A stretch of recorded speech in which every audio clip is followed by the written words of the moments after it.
Arrange marriage பண்ணுறவங்களாம் சத்தியமாக சொல்கிறேன் உண்மைக்கே பாவம். இத்தனை பேரை கூட்டு வந்து சரின்னு சாப்பாடு போட்டால் ஒரே பேச்சில் அந்த கூட்டு சரியாகவே வேகலை, எனக்கு அப்பளமே வைக்கலை, பாயாசமே வைக்காமல் என்ன கல்யாணம் நடத்துகிறானுங்க இவனுங்க.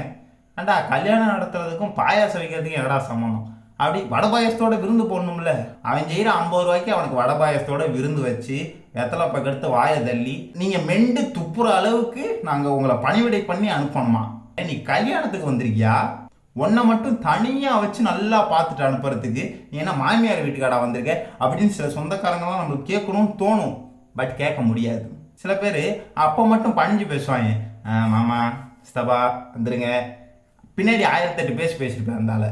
பட் இருந்தாலும் வந்து நிற்கணும்ல. எதையும் மனசில் வச்சுக்காதீங்க. சின்ன பையன், நீங்கள் வளர்த்த பையன், உங்கள் அப்பந்தாட ஒன்று வளர்த்தான், அதெல்லாம் தெரியாது. எனக்கு வந்து நிற்கணும்னா அடுத்து நீங்கள் தான் என்னை வளர்த்தீங்க அப்படின்னு நானே சொல்லிடுவேன். அந்தளவுக்கு கீழே இவனுங்க இறங்கிடுறானுங்க.